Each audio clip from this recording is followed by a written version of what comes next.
नमस्कार। मैं doctor Pandharinath Patil Lokbaat YouTube channel के सभी श्रोताओं को नमस्कार। मित्रों, कहानियों का काफिला के तहत आज मैं आपको ओम प्रकाश वाल्मीकि की एक बहुत बेहतरीन कहानी आपको सुनाने वाला हूँ। कहानी का शीर्षक है 25 चौका 150। देहातों में जो गरीब दलित परिवार थे वो पढ़े लिखे नहीं थे, लेकिन उनके लड़के जब स्कूल में जाने लगे और जब वो स्कूल में जाने वाला लड़का अपने पिताजी के साथ जाता है तो साहूकार या महाजन किस तरह से दलितों का, गरीबों का शोषण करते हैं, इस पर ही आधारित ये बहुत ही बेहतरीन कहानी। मुझे ये कहानी बहुत पसंद है। मैं चाहता हूँ कि मैं आपको ये सुनाऊँ। आइए कहानी शुरू करते हैं। 25 चौका 150।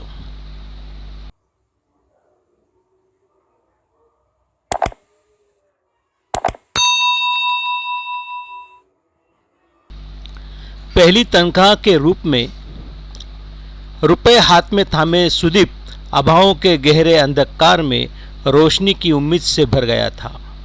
एक ऐसी खुशी उसके जिस्म में दिखाई पड़ रही थी जिसे पाने के लिए उसने असंख्य कंटीले झाड़ झंकाड़ों के बीच अपनी राह बनाई थी। हथेली के भींचे रुपयों की गर्मी उसके रग रग में उतर गई थी। पहली बार उसने इतने रुपए एक साथ देखे थे। वह वर्तमान में जीना चाहता था, लेकिन भूतकाल उसका पीछा नहीं छोड़ रहा था। हर पल उसके भीतर वर्तमान और भूत की रस्साकस्सी चलती रहती थी। अभावों ने कदम कदम पर उसे छला था, फिर भी उसने स्वयं को किसी तरह बचा कर रखा था। इसीलिए यह मामूली नौकरी भी उसके लिए बड़ी अहमियत रखती थी। नई नई नौकरी में छुट्टियां मिलना कठिन होता है, उसे भी आसानी से छुट्टी नहीं मिली थी।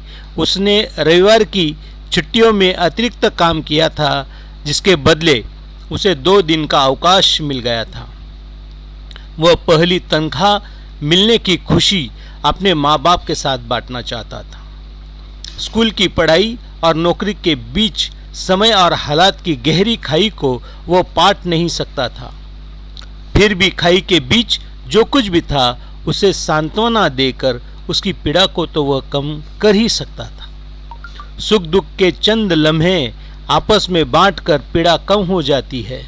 उसने इस पल के इंतजार में एक लंबा सफर तय किया था, ऐसा सफर जिसमें दिन रात और मान अपमान के बीच अंतर ही नहीं था।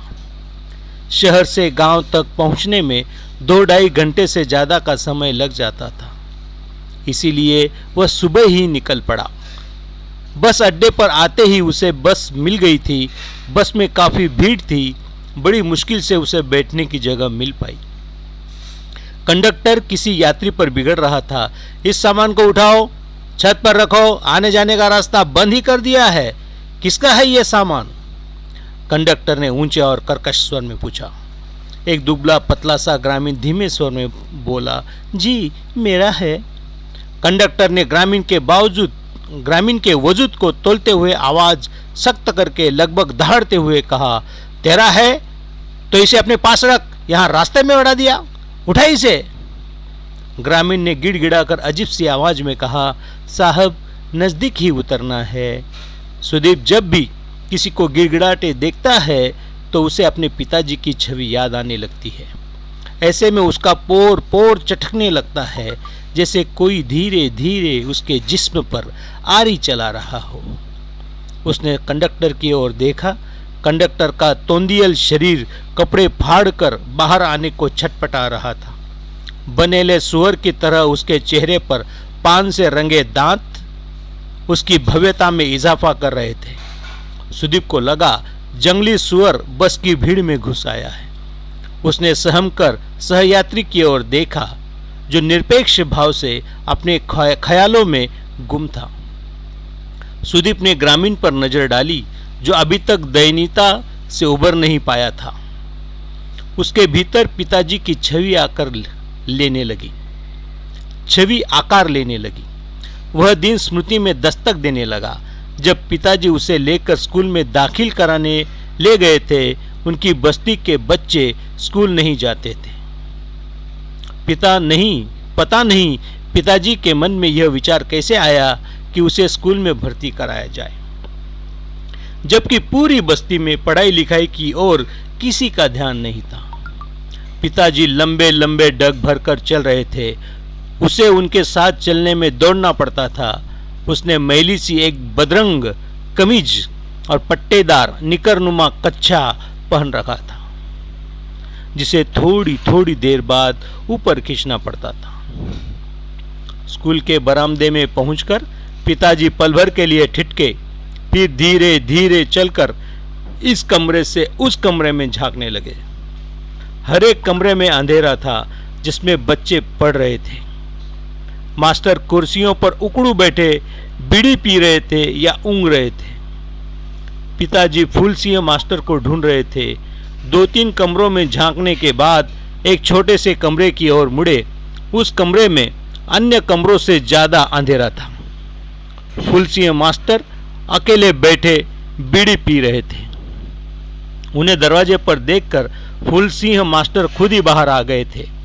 पिताजी ने मास्टर जी को देखते ही दयनीय स्वर में गिड़गिड़ा कर कहा, मास्टर जी, इस जातक बच्चे को अपनी शरण में ले लो। 2 अक्षर पढ़ लेगा तो थारी दया ते यो भी आदमी बन जाएगा। हमारी जिंदगी भी कुछ सुधर जाएगी। सुदीप पिताजी की उस मुद्रा को भूल नहीं पाया। वे हाथ जोड़कर झुके खड़े थे। फूल सिंह मास्टर ने बीड़ी का टोंटा अंगूठे के इशारे से दूर उछाला और पिताजी को लेकर हेडमास्टर के कमरे में चले गए। सुदीप का दाखिला हो गया था। पिताजी खुश थे। उनकी खुशी में भी वह गिड़गिड़ाहट झलक रही थी। वे झुक झुक कर मास्टर फूल सिंह को सलाम कर रहे थे। बस हिचकोले खा खा कर रेंग रही थी। आसपास के यात्रियों ने बीड़ी सिगरेट का धुआं ऐसे उगलना शुरू कर दिया था जैसे सभी अपनी अपनी दुश्चिंताओं को धुएं के बादलों में विलीन कर देंगे। उसने अपने पास की खिड़की का शीशा सरकाया।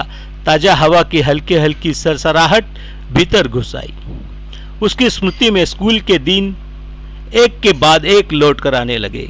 दूसरी कक्षा तक आते जाते वह अच्छे विद्यार्थियों में गिना जाने लगा था। तमाम सामाजिक दबावों और भेदभावों के बावजूद वह पूरी लगन से स्कूल जाता रहा। सभी विषयों में वह ठीक ठाक था। गणित में उसका मन कुछ ज्यादा ही लगता था। मास्टर शिवनारायण मिश्रा ने 4th कक्षा के बच्चों से 15 तक पहाड़े याद करने के लिए कहा था, लेकिन सुदीप को 24 तक पहाड़े पहले से ही अच्छी तरह याद थे। मास्टर शिवनारायण मिश्रा ने शाबाशी देते हुए 25 का पहाड़ा याद करने के लिए सुदीप से कहा। स्कूल से घर लौटते ही सुदीप ने 25 का पहाड़ा याद करना शुरू कर दिया। वो जोर जोर से ऊंची आवाज में पहाड़ा कंठस्थ करने लगा। 25 एकम 25, 25 दूनी 50, 25 तिया 75, 25 चौका 100। पिताजी बाहर से थके हारे लौटे थे। उसे 25 का पहाड़ा रटते देखकर उनके चेहरे पर संतुष्टि के भाव तैर गए थे। थकान भूलकर वे सुदीप के पास बैठ गए थे। वैसे तो उन्हें 20 से आगे गिनती भी नहीं आती थी, लेकिन 25 का पहाड़ा उनकी जिंदगी का अहम पड़ाव था, जिसे वे अनेक बार अलग अलग लोगों के बीच दोहरा चुके थे। जब भी उस घटना का जिक्र करते थे, उनके चेहरे पर एक अजीब सा विश्वास चमक उठता था। सुदीप ने 25 का पहाड़ा दोहराया और जैसे ही 25 चौका 100 कहा, उन्होंने टोका, नहीं बेटे, 25 चौका 100 नहीं, 25 चौका 150। उन्होंने पूरे आत्मविश्वास से कहा। सुदीप ने चौंक कर पिताजी की ओर देखा। समझाने के लहजे में बोला, नहीं पिताजी, 25 चौका 100, ये देखो गणित की किताब में लिखा है। बेटे, मुझे किताब क्या दिखावे है, मैं तो हरफ अक्षर भी ना पहचानूं। मेरे लेखे तो काला अक्षर भैंस बराबर है। फिर भी इतना तो जरूर जानूं कि 25 चौका 150 होवे हैं, पिताजी ने सहजता से कहा। किताब में तो साफ साफ लिखा है 25 चौका 100, सुदीप ने मासूमियत से कहा। तेरी किताब में गलत भी तो हो सके, नहीं तो क्या चौधरी झुट्ट बोलेंगे? तेरी किताब से कहीं वड्डे बड़े आदमी हैं चौधरी जी, उनके दोहरे उनके पास तो ये मोटी मोटी किताबें हैं। वो जो तेरा हेड मास्टर है वो भी पांव छुए हैं चौधरी जी के। पडेर भला वो गलत बताएंगे? मास्टर से कना सही सही पढ़ाया करे, पिताजी ने उखड़ते हुए कहा। पिताजी, किताब में गलत थोड़े ही लिखा है। सुदीप रुआंसा हो गया। तू अभी बच्चा है, तू क्या जाने दुनियादारी। 10 साल पहले की बात है, तेरे होने से पहले तेरी महतारी बीमारी पड़ गई थी, बचने की उम्मीद ना थी। शहर के बड़े डॉक्टर से इलाज करवाया था, सारा खर्च चौधरी ने ही तो दिया था। पूरा 100 का पत्ता, ये लंबा नीले नीले रंग का लोट था। डॉक्टर की फीस, दवाइयां सब मिलाकर 100 रुपए बने थे। जिब तेरी माँ ठीक ठाक होकर चालन फिरन लागी तो मैं 4 महीने बाद चौधरी जी की हवेली में गया। दुआ सलाम करने के बाद मैंने चौधरी जी से कहा, चौधरी जी मैं तो गरीब आदमी हूँ, थारी मेहरबानी से मेरी लुगाई की जान बच गई। वह जी गई, वरना मेरे जातक वीरान हो जाते। तुमने 100 रुपए दिए थे, उनका हिसाब बता दो। मैं थोड़ा थोड़ा करके सारा कर्ज चुका दूंगा। एक साथ देने की मेरी हिम्मत ना है चौधरी जी। चौधरी जी ने कहा, मैंने तेरे बुरे वक्त में मदद करी तो इब तू ईमानदारी से सारा पैसा चुका देना। 100 रुपए पर हर महीने 25 चौका 150। तू अपना आदमी है, तेरे से ज़्यादा क्या लेना। 150 में से 20 रुपए कम कर दे, 20 रुपए तुझे छोड़ दिए, बचे 130। 4 महीने का ब्याज 130 अभी दे दे, बाकी रहा मूल जीव होगा दे देना, महीने के महीने ब्याज देते रहना। यूं बता बेटे, 25 चौका 150 होते हैं या नहीं? चौधरी भले और इज्जतदार आदमी हैं, तो उन्होंने 20 रुपए छेल दिए, नहीं तो भला इस जमाने में कोई छोड़े है। अपने शिवनारायण मास्टर के बाप बड़े मिश्र जी को ही देख लो, एक धल्ला बिना छड्डे, ऊपर ते विराग अलग ते करावे हैं। जैसे विगार उनका हक है, दिन भर में गोड्डे टूट जा, मजूर के नाम पे खाली हाथ, ऊपर ते गाली अलग। गाली तो ऐसे दे है जैसे वेद मंत्र पढ़ रहे हो।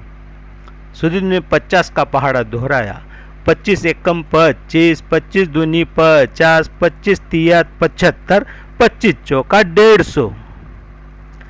अगले दिन कक्षा में मास्टर शिवनारायण मिश्रा ने 25 का पहाड़ा सुनाने के लिए सुदीप को खड़ा कर दिया। सुदीप खड़ा होकर उत्साहपूर्वक पहाड़ा सुनाने लगा। 25 एकम 25, 25 दूने 50, 25 तिया 75, 25 चौका 150। मास्टर शिवनारायण मिश्रा ने उसे टोका। 25 चौका 100। मास्टर जी के टोकने से सुदीप अचानक चुप हो गया और खामोशी से मास्टर का मुंह देखने लगा। मास्टर शिवनारायण मिश्रा कुर्सी पर पैर रखकर उखड़ू बैठे थे।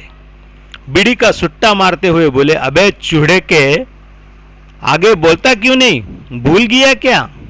सुदीप ने फिर पहाड़ा शुरू किया। स्वाभाविक ढंग से 25 चौका 150 कहा। मास्टर शिवनारायण मिश्रा ने डांट कर कहा, अबे कालिए, 150 नहीं 100। सुदीप ने डरते डरते कहा, मां साहब, पिताजी कहते हैं 25 चौका 150 होवे है। मास्टर शिवनारायण हत्ते से उखड़ गया। खींचकर एक थप्पड़ उसके गाल पर रसीद किया। आंखें तरेर कर चीखा, अबे तेरा बाप इतना बड़ा विद्वान है क्या? तो यहाँ क्या अपनी माँ, एक क्रिया जिसे सुसंस्कृत लोग साहित्य में त्याज्य मानते हैं, आया है साले। तुम लोगों को चाहे कितना भी लिखाओ पढ़ाओ, रहोगे वहीं के वहीं। दिमाग में कूड़ा करकट जो भरा है, पढ़ाई लिखाई के संस्कार तो तुम लोगों में आ ही नहीं सकते। चल बोल ठीक से, 25 चौका 100। स्कूल में तेरी थोड़ी सी तारीफ क्या होने लगी? पांव जमीन पर नहीं पड़ते, ऊपर से जबान चलावे है, उलट कर जवाब देता है।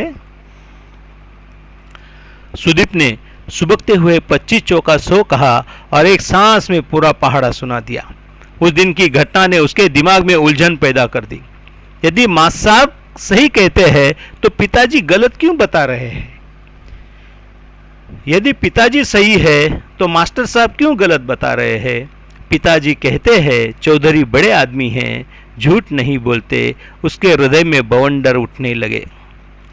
नर्म और मासूम बालमन पर एक खरोंच पड़ गई थी जो समय के साथ साथ और गहरा गई थी। किसी ने ठीक ही कहा है, मन में गांठ पड़ जाए तो खोले नहीं खुलती। सोते जागते उठते बैठते 25 चौका 150 उसे परेशान करने लगा। बालमन की यह खरोंच ग्रंथि बन गई थी। अब भी वो 25 की संख्या पढ़ता या लिखता, उसे 25 चौका 150 ही याद आता। साथ ही याद आता पिताजी का विश्वास भरा चेहरा और मास्टर शिवनारायण मिश्रा का गाली गलौज करता लाल लाल गुस्सेल चेहरा। सुदीप दोनों चेहरे एक साथ स्मृति में दबाए 25 चौका 150 की अंधेरी दुर्गम गलियों में भटकने लगा। जैसे जैसे बड़ा होने लगा, कई सवाल उसके मन को विचलित करने लगे जिनके उत्तर उसके पास नहीं थे। बस अड्डे से थोड़ा पहले एक बड़ा सा गति अवरोधक था जिसके कारण अचानक ब्रेक लगने से बस में बैठे यात्रियों को झटका लगा। कई लोग तो गिरते गिरते बचे। झटका लगने से सुदीप की विचार तंद्रा टूट गई। उसने जेब को छूकर देखा, तनख्वाह के रुपए जेब में सही सलामत थे। बस गांव के किनारे रुकी। बस अड्डे के नाम पर दो एक दुकानें पान बीड़ी की, एक पेड़ के तने से टिकी पुरानी सी मेज पर बदरंग आईना रखकर बैठ गांव का ही बदरू नाई से थोड़ा हटकर दूसरे पेड़ तले बैठा गांव का मोची, एक केले अमरूद वाला, बस यही था बस अड्डा। सुदीप ने बस से नीचे उतरकर आसपास नजरें दौड़ाई। बस अड्डे पर कोई विशेष चहल पहल नहीं थी। इक्का दुक्का लोग इधर उधर बैठे थे। वह सीधा घर की ओर चल पड़ा। गांव के पश्चिमी छोर पर 30-40 घरों की बस्ती में उनका घर था। दोपहर होने को आई थी। सूरज काफी ऊपर चढ़ गया था। उसने तेज तेज कदम उठाए। लगभग महीने भर बाद गांव लौटा था। जानी पहचानी चीर परिचित गलियों में उसे अपने बचपन से अब तक बिताए पल गुदगुदाने लगे। इससे पहले उसने कभी ऐसा महसूस नहीं किया था। एक अनजाने से आत्मीय सुख से वह भर गया था। अपना गांव, अपने रास्ते, अपने लोग। उसने मन ही मन मुस्कुराकर कीचड़ भरी नाली को लांगा और बस्ती की ओर मुड़ गया। गांव और बस्ती के बीच एक बड़ा सा जोहड़ था जिसमें जलकुंभी फैली हुई थी। जलकुंभी का नीला फूल उसे बहुत अच्छा लगता है। इक्का दुक्का फूल दिखाई पड़ने लगे थे। उसने जोहड़ के किनारे किनारे चलना शुरू कर दिया। पिताजी आंगन में एक पुरानी चारपाई की रस्सी कस रहे थे। सुदीप को आया देखकर वे उसकी ओर लपके। अचानक, क्या बात है? लगता है शहर में जी नहीं लगता? नहीं, ऐसी बात नहीं है, बस ऐसे ही चला आया, सुदीप ने सहजता से कहा। जेब से निकालकर तनख्वाह के रुपए उनके हाथ में रखकर पांव छुए पिताजी गदगद हो गए। दोनों हाथों में रुपए थामकर माथे से लगाए जैसे देवता का प्रसाद ग्रहण कर रहे हो। मन ही मन अस्फुट शब्दों में कुछ बुदबुदाए। फिर सुदीप की मां को पुकारा, दीपे की मां करके यहां तो आले, संभाल अपने लाडले की कमाई। मां आवाज सुनकर बाहर आई। आंचल पसारकर रुपए लिए और सुदीप को छाती से लगा लिया। वह क्षण ऐसा लग रहा था जैसे समूचा घर खुशी की बारिश में भीग रहा हो। सुदीप चुपचाप सभी के खिले चेहरे देख रहा था। सब खुश थे। ऊपरी तौर पर तो वो मुस्कुरा रहा था, लेकिन उसके भीतर एक खलबली मची थी। वह अशांत। उसने माँ से कहा, यहाँ बैठो माँ। हाथ बढ़ाकर आंचल से कुछ रुपए ले लिए। गंभीर स्वर में बोला, पिताजी मुझे आपसे एक बात कहनी है। क्या बात है बेटे, कुछ चाहिए? पिताजी ने जिज्ञासावश पूछा। नहीं पिताजी, कुछ नहीं चाहिए, मैं आपको कुछ बताना चाहता हूँ।